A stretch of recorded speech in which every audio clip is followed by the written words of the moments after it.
Here at the Wellness Center, we understand how tough it is to stop smoking. Smoking is not just a habit, but it is also an addiction, and this makes the process of stopping very difficult.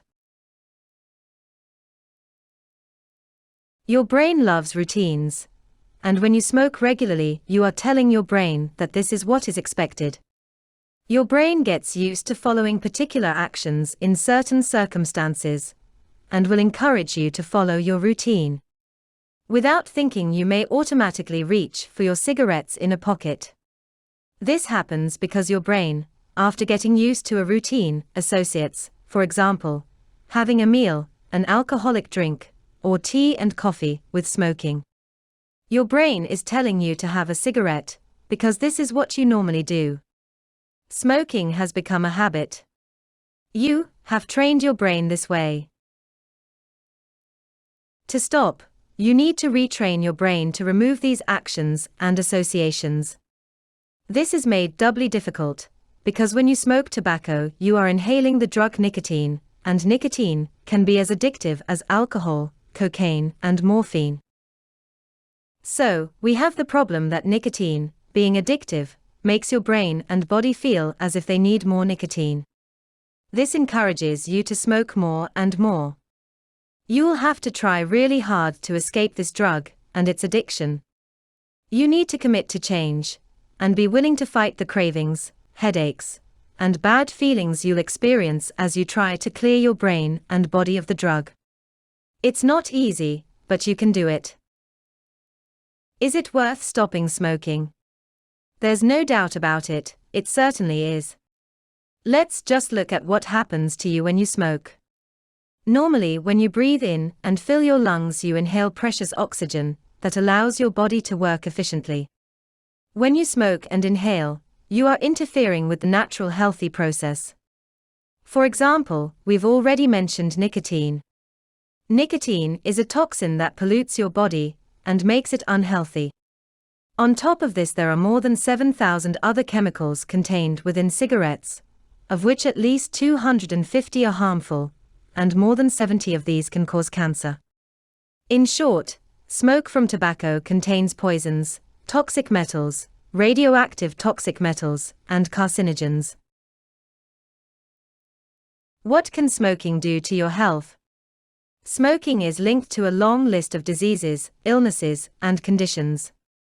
These include mouth and throat cancers, blood clot formation, increased blood pressure, increased heart rate, narrowed arteries, reduction of oxygen reaching organs, heart disease, strokes, damaged blood circulation, stomach cancer,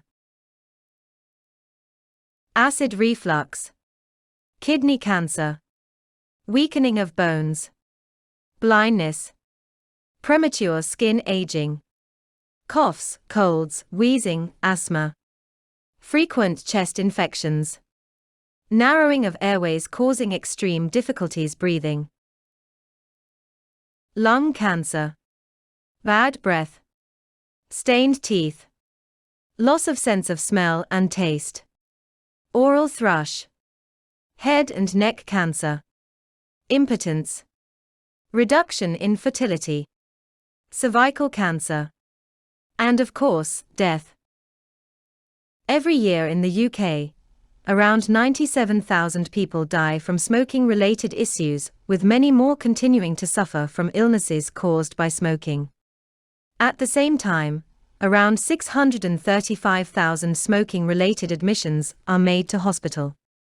It's thought that 1 in every 2 smokers dies of a smoking-associated illness, and that for every death caused by smoking, there are at least 30 other smokers with a severe illness linked to smoking.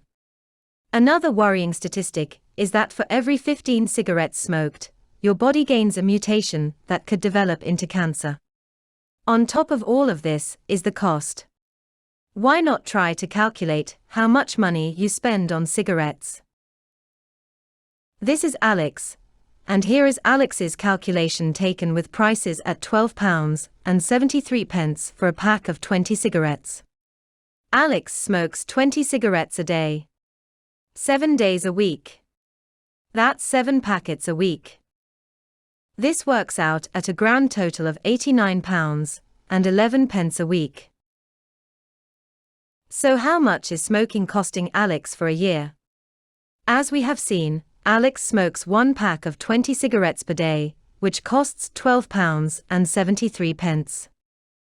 With the cost per day, at £12 and 73 pence, and the number of days in the year being 365 days. That's £12 and 73 pence, times 365, which works out at £4,646 and 45 pence. What could that money have gone towards? Maybe a holiday. Or possibly a whole lot of other things. Here are some ideas.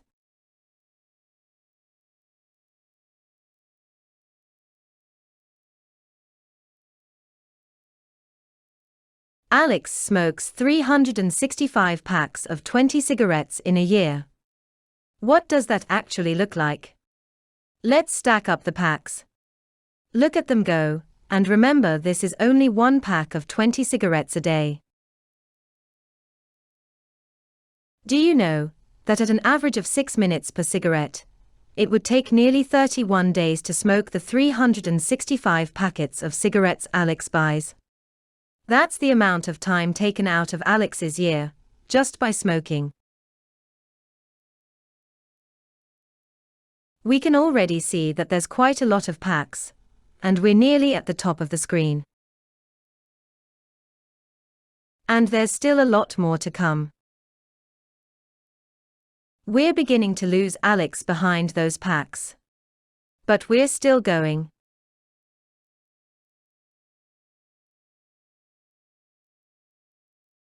There goes Alex.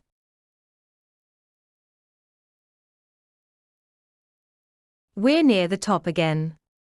And guess what? There's still more to go. Nearly finished. There we are. It's 365 packs a year.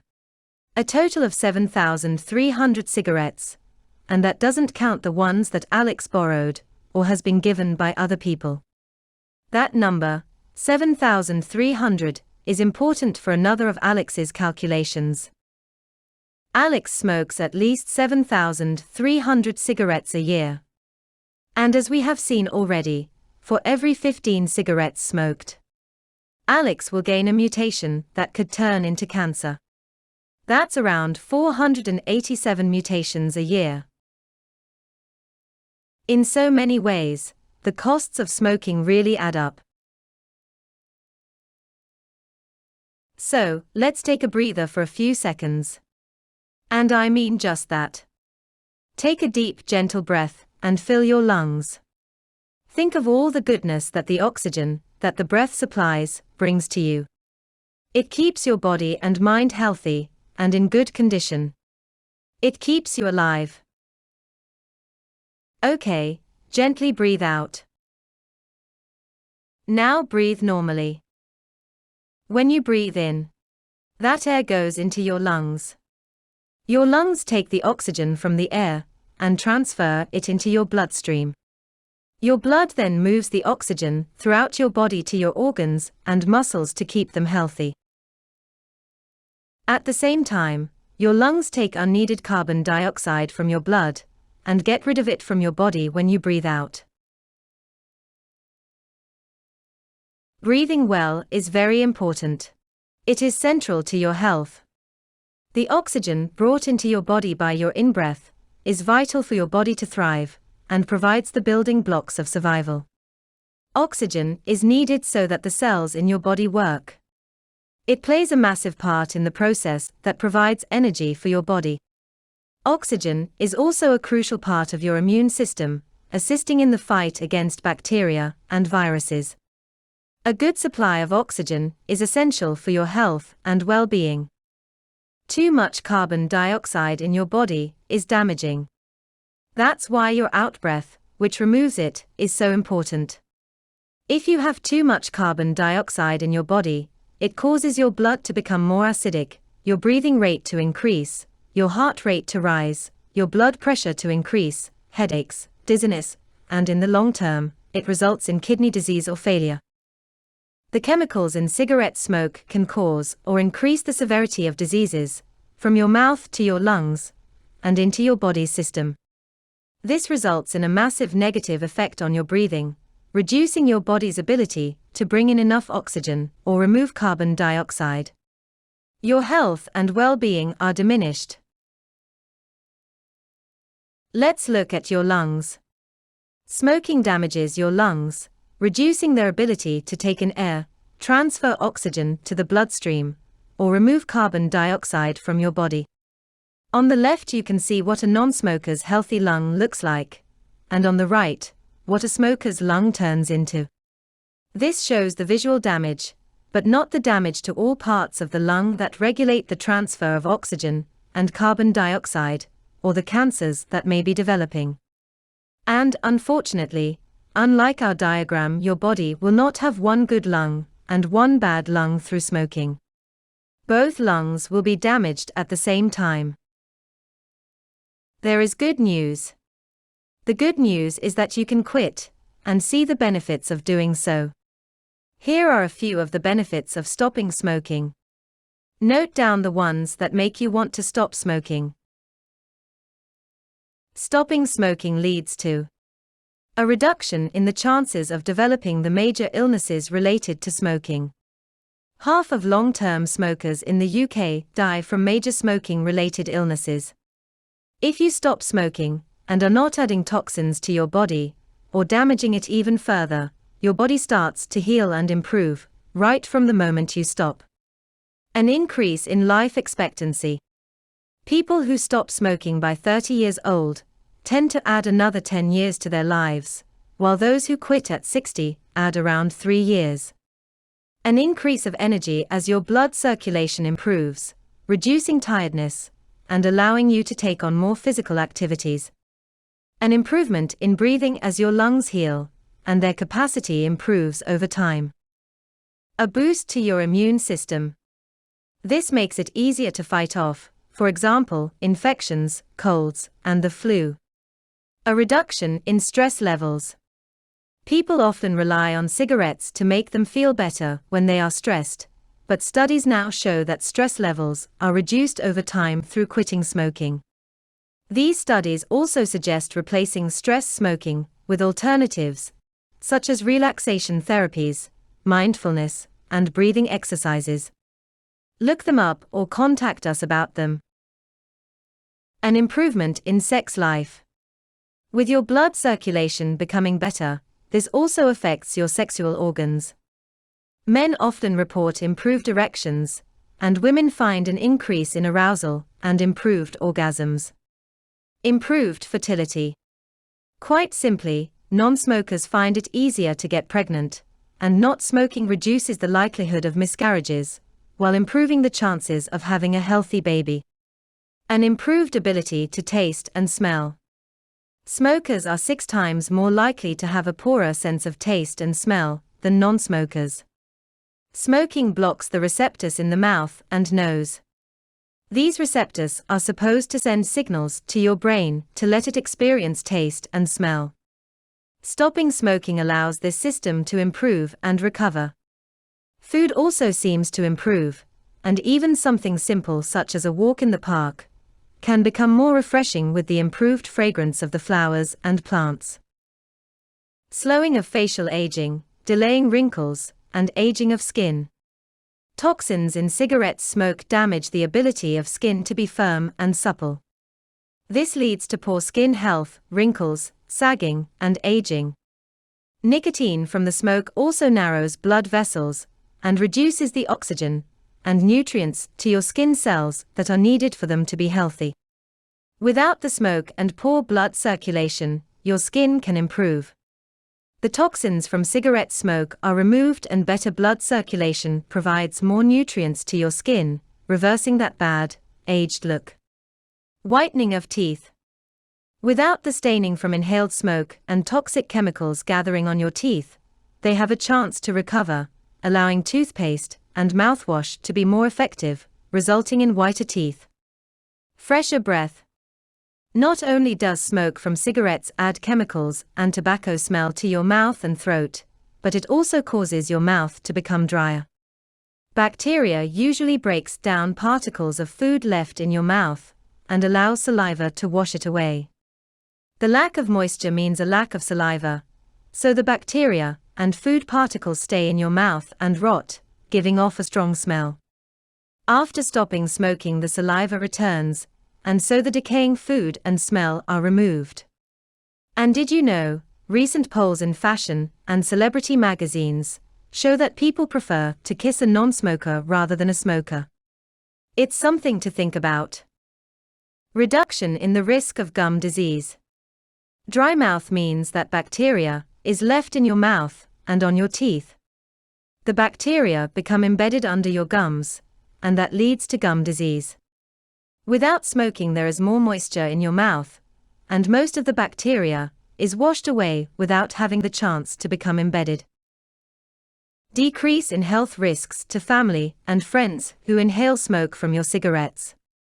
Because of your cigarette smoke, your family and friends can contract all the ailments that come from being a smoker. If you have children, this passive smoking can double their chances of chest illnesses, ear infections, and asthma, while increasing the possibility of lung cancer later in life by 3. Scientists believe that passive smoking, or transference by contact, may also be linked to some sudden and unexpected deaths in infancy. Less chance of your children taking up smoking and damaging their health. Studies show that many smokers say that they started smoking because their parents did, and they saw it as a normal thing to do. Even very young children with parents who smoke are seen to mimic the actions of smoking. They are copying their parents and learning these habits. Reduction in risk of fires from cigarettes and matches. 7% of all house fires in the UK are caused by cigarettes or other smokers' materials. We asked you to note down the reasons from our list that have got you wanting to stop smoking. You may have other more personal ones. Add these to your list.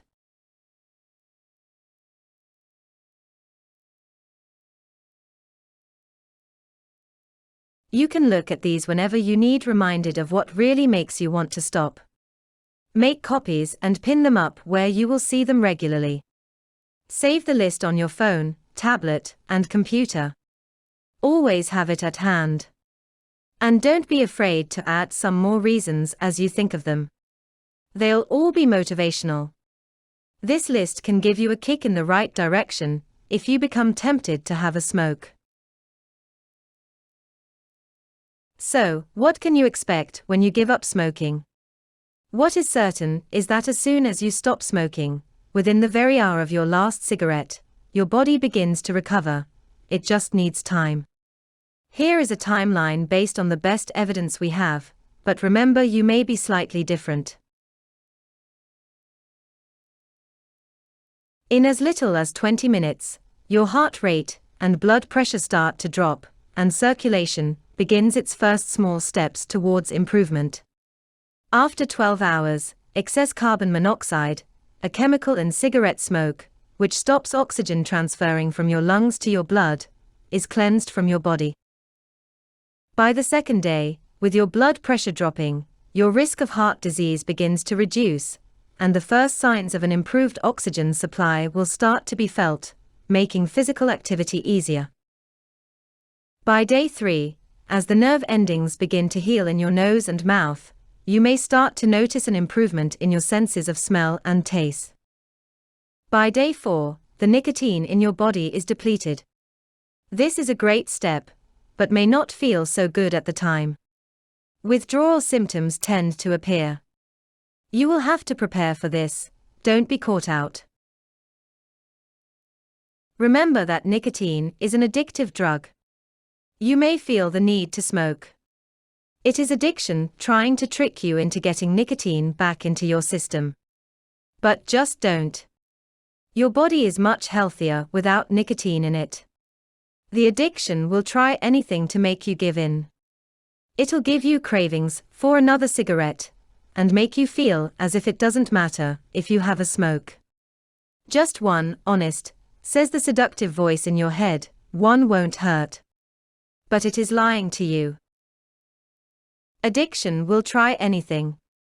It'll make you feel bad, moody, irritable, and even give you a severe headache, just so that you think that it was better when you smoked. It is lying. Don't be fooled by addiction, it doesn't really like you or want the best for you. Just keep going. Resist. Without smoking, you are going to feel much better, you just need to give the healing process a little bit of time. Take a quick look at your list of reasons for wanting to give up. This should give you some extra strength. If you have properly prepared for stopping, you'll have talked with your doctor and received advice on the medicines to take to help you through these cravings and reactions. And remember that even during this time, your body is working away healing itself, and that your cravings and withdrawal symptoms will eventually stop because of this.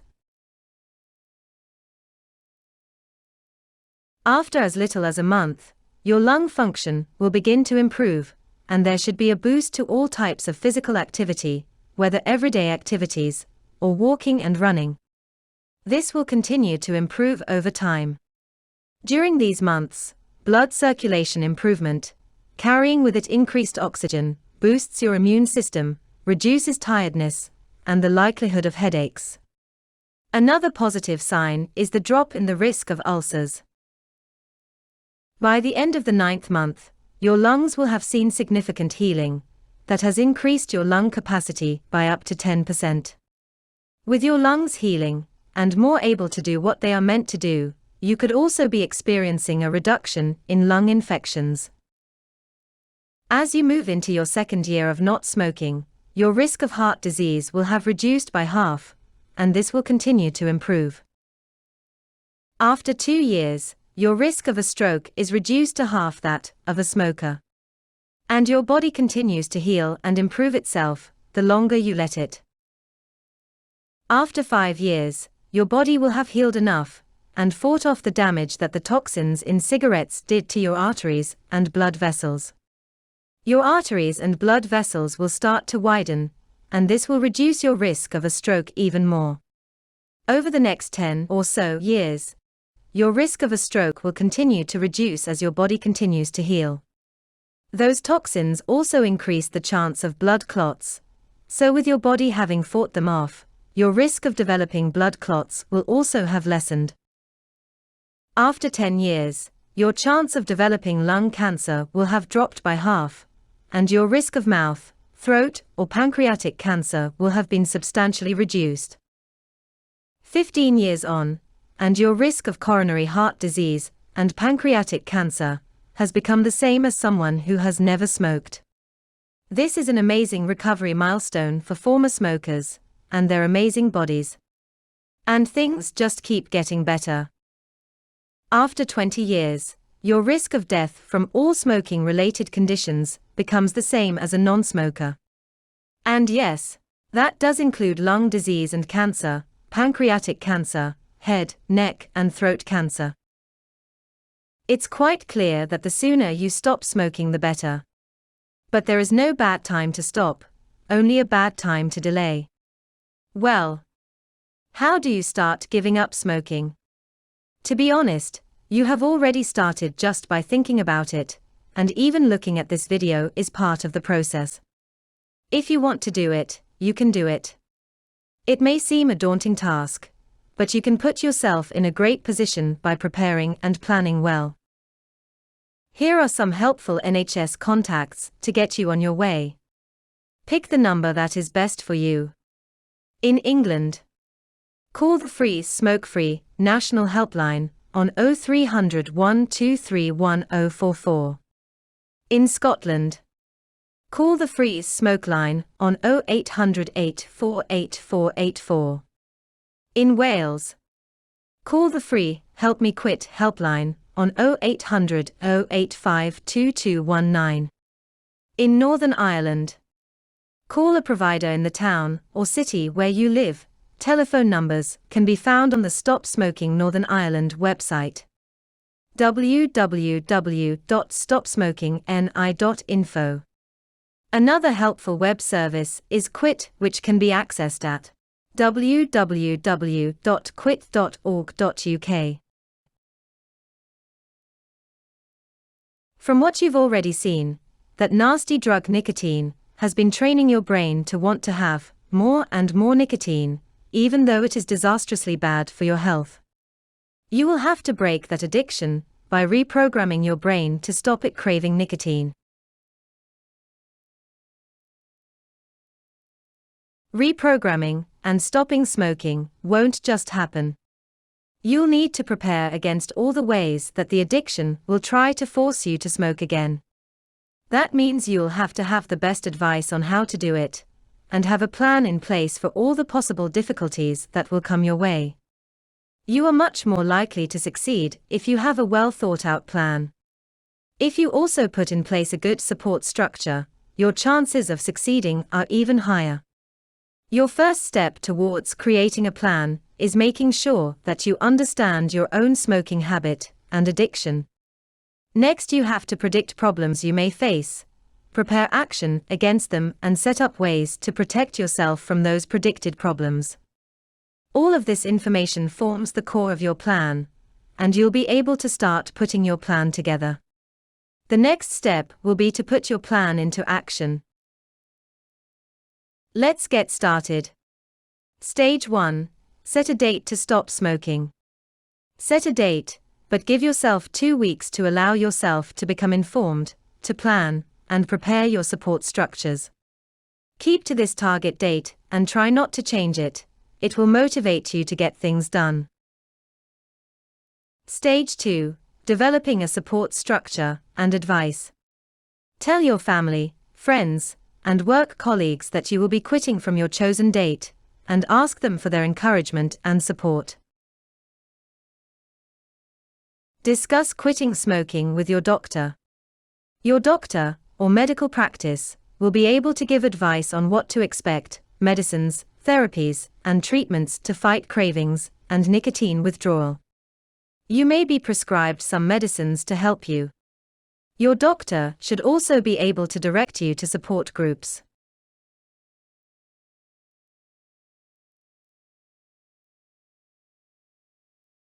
Try looking at the NHS Quit Smoking Advice and Support page online. There are support pages for a couple of the separate health services in the UK nations. Look yours up. Try using our suggested searches till you find the one that is best for you. There will be great information on all of them. On these NHS pages, you will find a lot of information, tips on how to stop smoking, and most importantly, links, email addresses, and phone numbers for stop smoking advisors, one-to-one advice, and local support groups. Join these local support groups and arrange a one-to-one advisor.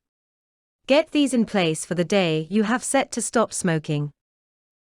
You are 4 times more likely to successfully give up smoking if you commit to using the local NHS Stop Smoking service.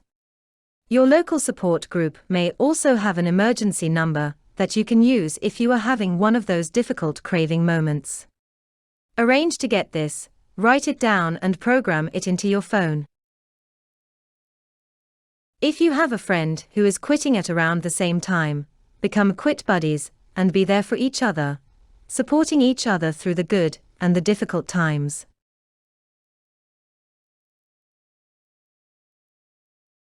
Stage 3. Understanding yourself and what you might need to plan against. To be honest, this will have been in your mind from stage 1 onwards, and will have helped you to prepare for your discussions with your doctor about what you may face or need help with. First, think back to what made you start smoking. Are those reasons still there? Have they gone? Could they be dealt with by other non-harmful approaches with which you could replace cigarettes? For example, exercise, meditation, relaxation strategies, or even medication. Ask yourself these questions, then search for advice on alternatives. There may be some online from support services. You should then build alternatives into your plan against smoking. Next, try to work out what triggers you into wanting a cigarette in your everyday life. What makes you want to get a cigarette out and smoke it? Is it something you do, other people, eating, drinking, places, actions, stress? It could be anything. Can these triggers be responded to by something else, maybe exercise, meditation, relaxation strategies, or even medication? In those 2 weeks before your quit date, keep a journal of the triggers and cravings that make you want to smoke. Note down the following. 1. When did you want to smoke? 2. How strong was the desire to smoke, ranked 1 to 10, with 10 being the strongest? 3. Where were you? 4. What were you doing? 5. How were you feeling? 6. What were you thinking about? 7. Did someone or something suggest smoking? Look for patterns and regular reasons, then seek advice and information on what you can do if you are in that situation again. Add what works against these triggers and cravings to your plan. You might find that some triggers and cravings are emotional, that is to say, to do with feelings, or from everyday activities, and others from social interaction, where you are watching smoking, being offered cigarettes, or being around those who are smoking.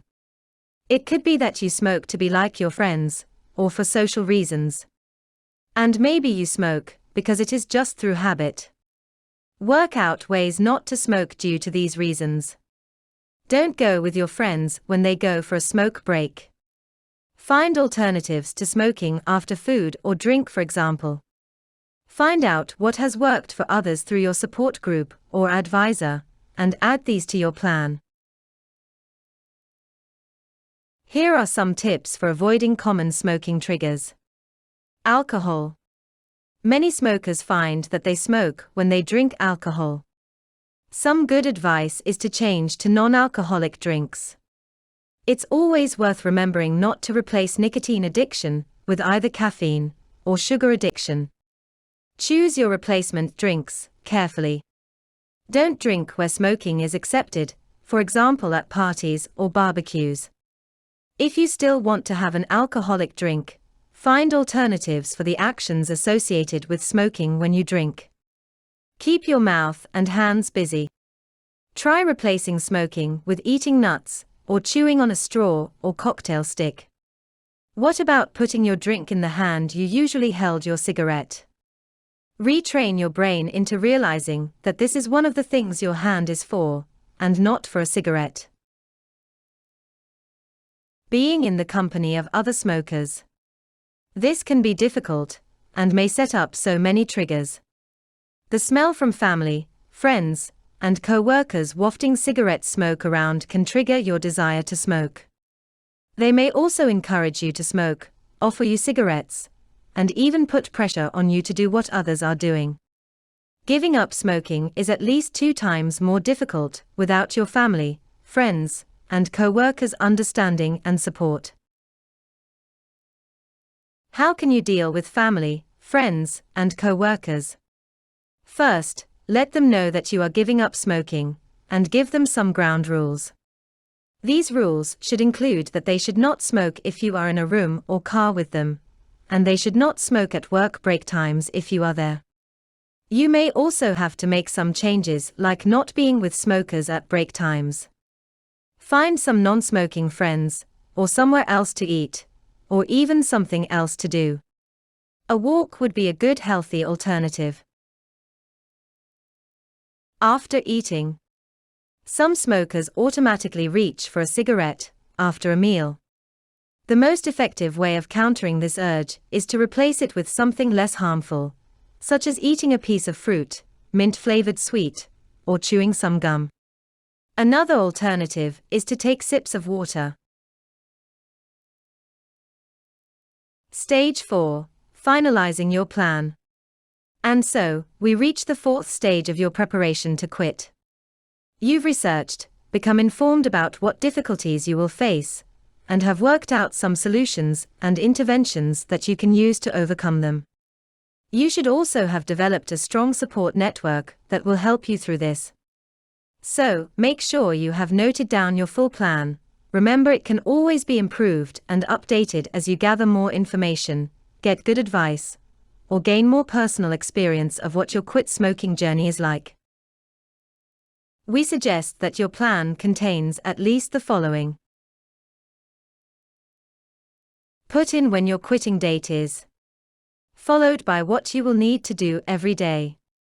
For example, times when you need to take anti-withdrawal medicines. A reminder to carry your anti-withdrawal or anti-craving medicines with you. Next, note down your instructions on your use of your anti-withdrawal or anti-craving medicines. These will be different for every individual, based on your doctor's advice, and the instructions on the patches, gums, or any other ones you are going to be using. Note down times for these or situations in which you will take them. Next up should be your plans to deal with different situations. Here is our example, Alex, who has put together a plan to deal with different situations. Alex decided to break down the triggers into emotional, everyday, and social. This allowed the preparation of specific responses for the different types of triggers. Alex identified stress, anxiety, sadness, and when relaxing, as the times when the need to smoke was triggered, then worked out a series of actions to deal with the situations, if they arise. Here are the actions to deal with emotional triggers. Take slow deep breaths, and practice relaxation techniques.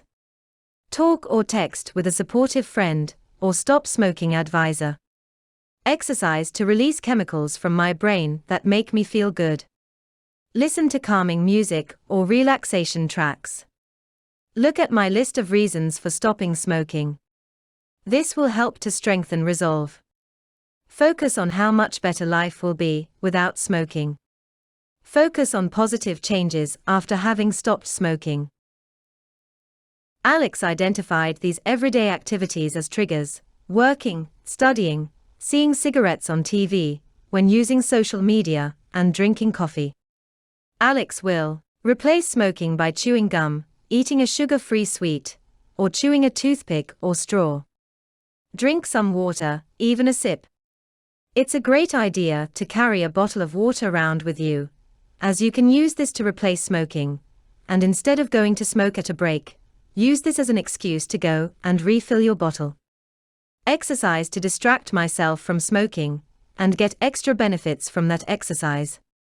Keep my hands busy by drawing, or squeezing an anti-stress toy or ball. Break my coffee drinking routine, drink at a different time, or drink tea, or a soft drink. Look at my list of reasons for stopping smoking. Alex identified these social activities as being triggers: drinking alcohol, going to social events, seeing someone smoking, smelling cigarette smoke, and being offered a cigarette. Alex's plans for these social triggers are to avoid places where people smoke, tell friends not to smoke around me, and to remind them if they go to light up, drink some water, even just a sip, contact my advisor or support buddy to help me remain strong. Look at my list of reasons for stopping smoking.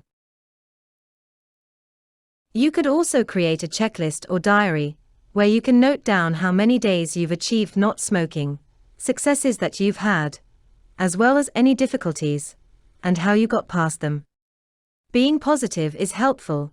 Those little successes will soon add up, and you should certainly record any improvements that you notice. Use these successes to encourage you, add to your plan, even to give advice to others. It's also fun to keep a running list of how much money you save as you continue not to smoke. Do you like doing well? Do you like rewards? If you said yes to both, that's like most of the human race. So, let's add in rewards. A good idea is to set yourself targets to reach for doing well against smoking, and create rewards for yourself when you reach them. You don't want to fail all the time, so set targets that are achievable but give you a challenge. It'll feel good if you reach the target. An end-of-the-week reward could be things like going somewhere special at the weekend, having an afternoon tea, a meal at your favorite restaurant, a meal from your favorite takeaway, a visit to the cinema, a day at a spa, tickets to a sporting event, tickets for a concert, a new piece of clothing, a haircut, a box of chocolates, new clothes. Later on, you may want to put in more difficult challenges with more reward, maybe over a long time period. Keep yourself engaged, challenged, and hopeful. You may have noticed that you still need to pay for your own rewards. This can't be right, so let's use all that money that you would have spent on smoking to finance this new reward time. Earlier on, we saw that our example, Alex, was spending £12.73 a day, £89.11 a week, and that made £4,646.45 a year. Imagine the rewards Alex could have, using the money being saved from not smoking. Check this out for yourself. Calculate the money you will be saving, and decide how much should go on rewards. Find the rewards that work for you. It's amazing how much they can motivate. And don't forget to write your targets into your diary or journal, then comment on how well you have done when you have reached the target date. Remember to celebrate all your achievements, big or small. As a final page in your plan, you should have a list of your main quit smoking support contacts, and how to get in touch with them. These are some we've thought are helpful. Doctor, smoking clinic, chemist or pharmacy, support group, quit smoking advisor, and quit buddy, for example. Your list could have phone numbers, email addresses, and websites. Whatever helps. Additional help.